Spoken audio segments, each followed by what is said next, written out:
retirarlo de ahí tiene enloquecida media comunidad. Y es que se trata de un gesto muy delicado que bajo lo trivial de su apariencia esconde un modelo de perfección al que todos aspiramos. Bajo ese pelo discurre una frente amplia y lisa. Sus ojos emergen de los párpados como dos ascuas que atravesaron un tejido espeso.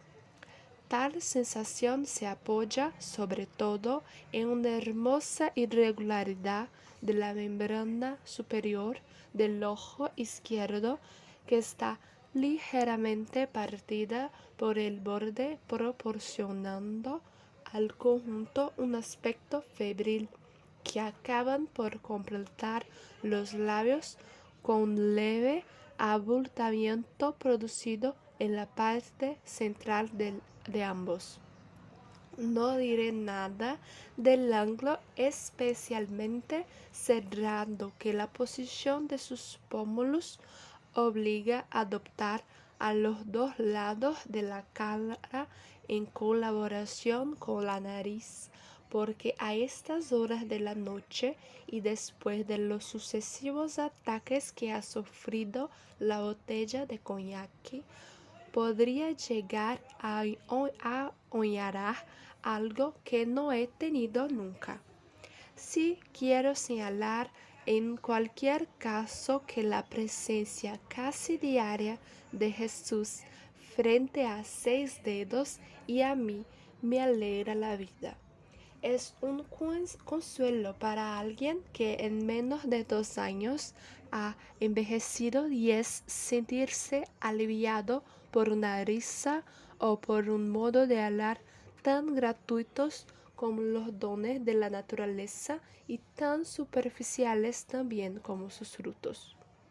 Esta tarde, en un momento en que 6 dedos nos has dejado solos para ir en busca de más envases, Jesús me ha preguntado: Hermano Tures, ¿qué significa soñar con mierda?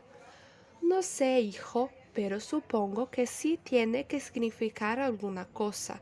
Se tratará de algo relacionado con dinero. Tal vez te va a tocar la lotería. Jesús se había ruborizado por su lenguaje y por mi modo de aceptarlo. Jugaba con el chorro de miel que caía del grifo del bidón, vengándose las manos y la cara. Dijo riéndose: aquí nadie juega la lotería. Mas Merto si te toca. ¿Y qué tiene que ver la mierda con el dinero? Es lo mismo, no sé por qué, pero la cara de todos los que afirman que quisieron dar en dinero sugiere que lo que de verdad querían es revolcarse en mierda. Jesús miró sus manos llenas de miel, recorrió con la punta de la lengua el borde de sus labios llenos de miel y comenzó a reírse como un loco. Mientras reía, yo di libertad a mis ojos para que recorrieran a la parte más alta de sus muslos. Suele llevar unos pantalones excesivamente cortos que cuando está sentado se repliegan sobre sus ingles. He llegado a temer estos últimos días que mi madre enviara el telegrama en unos momentos en los que yo me encuentro excepcionalmente bien. Vivo a gusto entre unas cosas y otras. La actitud del director y de los demás miembros de la comunidad con respecto a mí ha cambiado. Están más amables. Por otra parte, he escogido como director espiritual al padre Benyopa y los contactos semanales con él dentro de ese espacio sin definir que es el examen de la conducta espiritual han despertado en mí algunos intereses intelectuales que no me disgustan. Se trata de un hombre magnífico, aunque creo que no es muy religioso, en el sentido que para nosotros debería tener ese término. Pero como le gusta leer y oír la radio, no va molestando a los demás con sus carencias. Dice sus misas, confiesa y da las clases que le tiene asignadas. El resto del tiempo lo dedica a sí mismo, y al parecer se trata de una actividad tan absorbente que no le queda tiempo para fastidiar a los demás. Yo hablo con él de infinidad de cosas, pero sobre todo de lo que siento con algunos rezos, con la música gregoriana y con un muchacho de cero, cuyo nombre no le he confesado, aunque no creo que él lo ignore. Le explico que estas cosas y algunas que todavía no he nombrado me desconcierto en la medida en que parecen hablarle a una parte de mí que yo no conociera. Se dirigen, por decirlo así, a otra zona algo más remota del carácter y se entiende con ella sin que yo acabe de comprender muy bien de qué hablan. El padre Beniopa, que tiene un gesto de infinita paciencia, apaga el transistor situado a su derecha en la mesa y me mira a través de las gafas de concha y sonríe un poco y dice que si esas cosas me conmueven será porque me recuerdo algo que he llegado a conocer. Entonces me explica brevemente una teoría que él nombra como teoría de la reminiscencia, y para que le entienda me obliga a creer por un momento en la reencarnación de las almas y a imaginar que en un instante determinado algo de lo que nunca habíamos tenido noticia alguna nos conmueve, nos golpea como si estuviera produciendo un recuerdo vago, una reminiscencia de cierta cosa en la que pudimos estar fuertemente implicados en otra vida. Así, un rezo, una música, un adolescente pueden ser distintos jirones de un todo ya sufrido o gozado anteriormente. Entonces yo le pregunto por mi caso concreto y él enciende de nuevo la radio y busca la música que espera y me mira y responde que yo sabré por dónde me he movido y que su función como director espiritual no consiste tanto en darme respuestas como en proporcionarme los utensilios adecuados para que yo mismo responda. A mí me parece que desvaría un poco. Tiene libros hasta debajo de la cama. El otro día, tras de haberlo contado yo algunas dudas que tengo sobre determinados aspectos de la religión, me dijo: a veces habla usted como un alumbrado, esa clase de herejes que creen que como rezar están eximidos de las demás prácticas religiosas. Lo dijo sonriendo, de la forma que en él es característica, o sea, replegando hacia los huesos de la calavera todos los músculos de la cara, de, de forma que la piel parece pegarse a ella como un fino tejido sintético a una superficie electrificada. En tales casos, su nariz, bastante prominente, se blanquea y avanza hacia el interlocutor como si estuviera dotada de alguna articulación secreta. Hay, no obstante, algo de complicidad en este gesto que no utiliza con demasiada frecuencia. En cuanto al padre Cabrera, he estado observándolo estos días y de ese modo he llegado a la conclusión de que no sospecha nada de mí.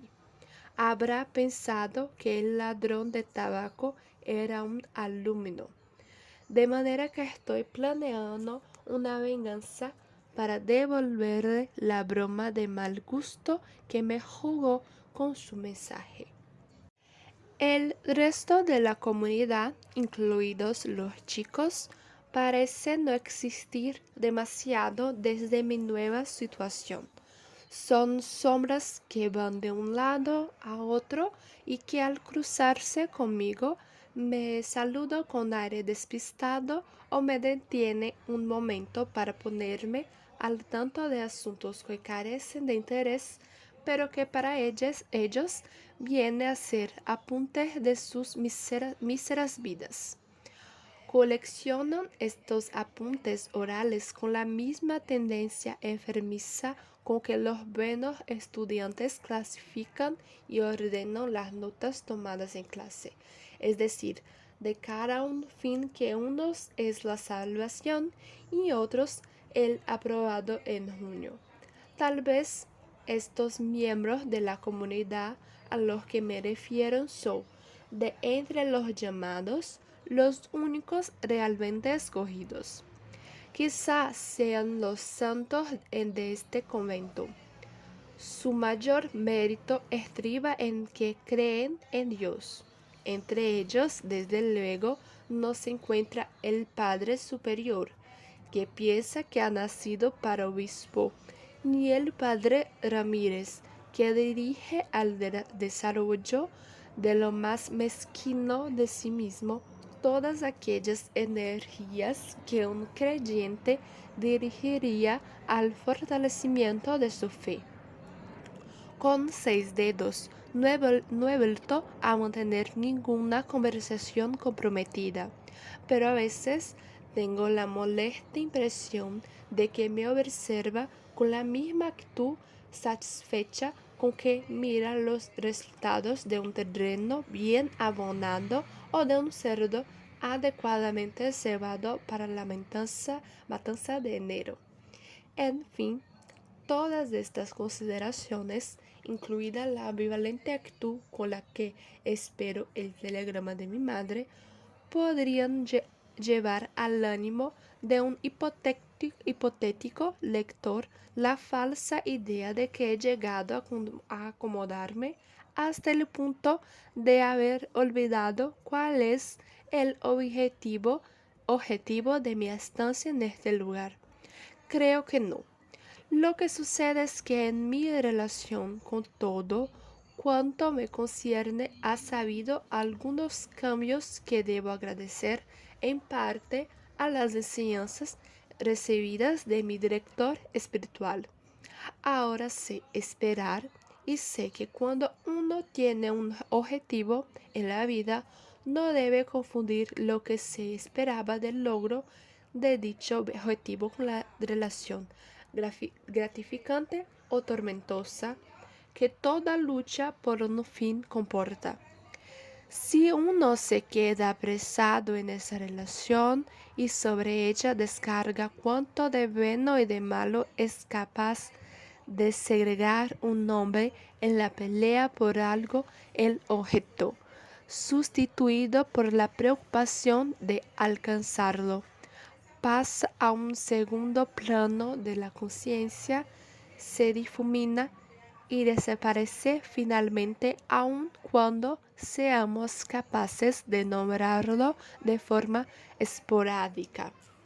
Yo creo que tal era mi caso no hace mucho. Vivía atormentado no tanto por la falta de señales de la organización, como por el miedo que esa ausencia lograba producirme.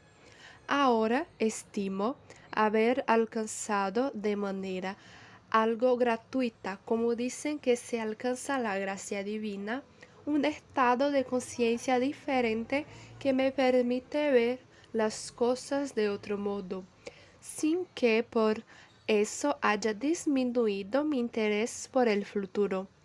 En cuanto a la organización, he barajado varias hipótesis. A.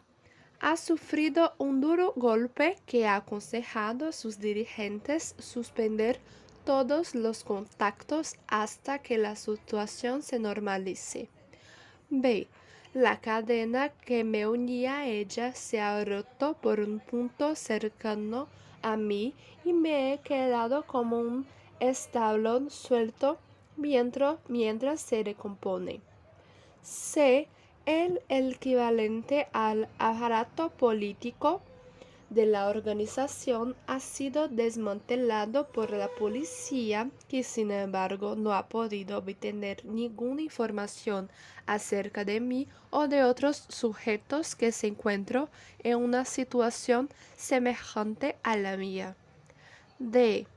Supuesta la primera parte del punto anterior, cabe también la posibilidad de que la policía no ignore mi existencia, pero que me esté sometiendo a una vigilancia especial por si mi actuación en este centro pudiera ampliarles una información cuyos límites desconocen.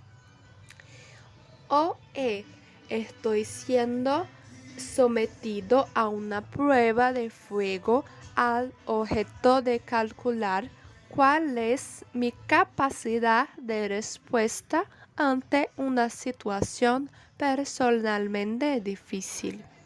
Todas estas hipótesis tienen la virtud de resultar verosímiles, aunque la verosimilitud no las hará más comprensibles, mientras no consiga dar con un principio ordenador capaz de resumir los supuestos que esconden. Lo he comprendido hace poco a propósito de otro asunto que me explicó el padre Beniopa, mi director espiritual. El siguiente paso tras la exposición de una hipótesis es la interpretación de la misma en forma de teoría.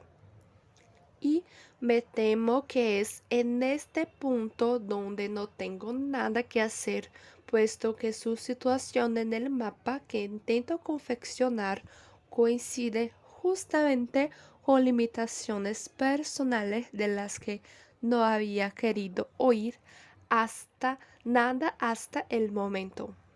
En cualquier caso, si no una teoría, sí puedo levantar un recuerdo de cuya manipulación quizá me sea dado extraer alguna nueva información. El recuerdo se refiere al extraño modo en que entré en contacto con la organización y los sucesivos hechos que me condujeron a la situación actual. Es muy tarde, pero en cualquier caso ya he perdido el sueño y no tendría ningún objeto meterme entre las sábanas. Lo pagaré mañana. Ahora vuelvo a Madrid. Regreso a una calle de esta ciudad. Entro en una cafetería donde un camarero, al que parece que se descuelga la nariz cada vez que agacha la cabeza, se emplea a fondo en la limpieza de su dentadura. Los movimientos del palillo de dientes bajo el bigote escaso y desordenado sugiere una mirada perezosa y un acto general de abandono que la postura del cuerpo contra el mostrador confirma. El sujeto no es mudo, solo un poco lento. Cuando por fin se dirige a mí, observo que la parte superior de su nariz cumple la función de un yugo con respecto a los ojos. Si no estuvieran uncidos por ella, se dispararían en sentidos opuestos o se unirían tal vez en una sola masa. Le doy la contraseña, impresionada aún por las tensiones de ese rostro, y el sujeto me señala, sin hablar, unas escaleras situadas en la parte más oscura del establecimiento. Me dirijo allí. Se suaviza o se hace más visible, según se mire, gracias a una luz blanquecina que desde el sótano se arrastra hasta alcanzar la zona media del último tramo. Son las 6 de la tarde. Veo a José sentado en una mesa frente a un individuo que posee todos los atributos de lo clandestino. Nos presentea sin decir su nombre y yo me siento en la tercera silla haciendo uso de una retórica corporal dirigida a negar la inseguridad, el miedo o la sensación de error que me trabaja. Cuando termino de acomodarme, ellos comienzan a hablar de nuevo, ignorándome durante unos minutos. Se refieren a cuestiones organizativas. Yo no comprendo nada de lo que dicen. Intercambian claves y consignas, especulan sobre el modo de obtener el máximo de seguridad sin perder por eso eficacia en un plan que denominan Operación del Tuerto. Ahora tengo miedo. El nombre de esa operación me recuerda a alguna lectura juvenil de aventuras. Comprendo que estoy a punto de saltar del terreno de lo imaginario, en el que he permanecido casi toda mi vida, al campo de batalla de lo real. Me imagino en este nuevo terreno cada error tuyo o de los otros se paga a menudo con la cárcel. Intento consolarme pensando que los errores de la imaginación se pagan siempre con la vida. De todos modos, maldigo a la hora en que me encontré con José en la cafetería cercana a la oficina y cometí la torpeza de concertar esta cita. Ellos siguen hablando seriamente. Cuando sonríen, esbozan una mueca forzada, como una concesión que se hiciera a un asunto demasiado grave. En el sótano donde nos encontramos hay mesas y sillas dispuestas para ser utilizadas por otros clientes, pero no hay nadie. Rezo para que llegue una pareja de novios o un par de estudiantes o un vendedor de mecheros, cualquier cosa, pero los instantes transcurren sin que se produzca ningún movimiento de la escalera. Un subido permanente delata la existencia de un extractor de aire en algún punto del local. Hace frío. En esto el sujeto que hablaba con José se levanta y me tiende la mano. Supongo que se está despidiendo y le digo hasta otra con una gravedad excesiva.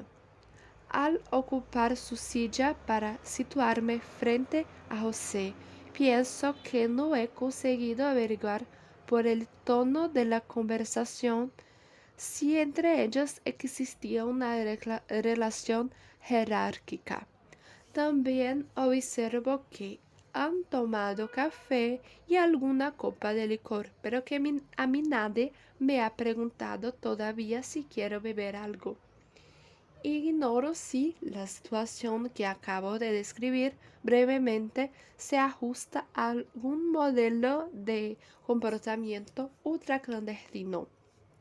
En todo caso, en la que me tocó vivir a mí y me la cuento por escrito a modo de certificado de existencia o fe de vida. Algún día tendré que pensar sobre el objeto de esta representación escrita de mi historia, y en el caso de que el hecho de escribir tienda así hacia un fin razonable, e incluso se tiende hacia la locura. Intentaré averiguar por qué en algunos pasajes mi deseo se sacia con la simple descripción de un suceso, cuando en otros siento que dicha descripción no está completa sin el añadido de una reflexión.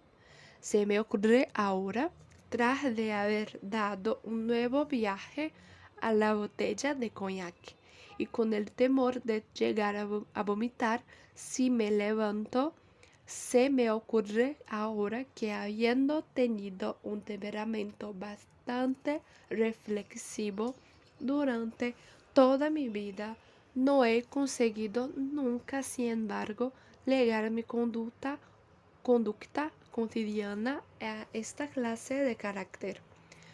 Tengo la impresión de estar resultando algo confuso, pero no por eso dejo de hablar de mí o de lo que me pasa. Lo que quería decir es que yo o bien actúo o bien reflexiono. Lo que me resulta difícil es hacer las dos cosas al mismo tiempo. La sospecha que asoma bajo esta reflexión menos confusa es que, además de no poder ensamblar las dos partes importantes de mi temperamento, estas dos partes, cada uno por su lado, no han alcanzado un nivel de desarrollo aceptable. Transcurrieron unos segundos de ajuste a la nueva situación que empleamos en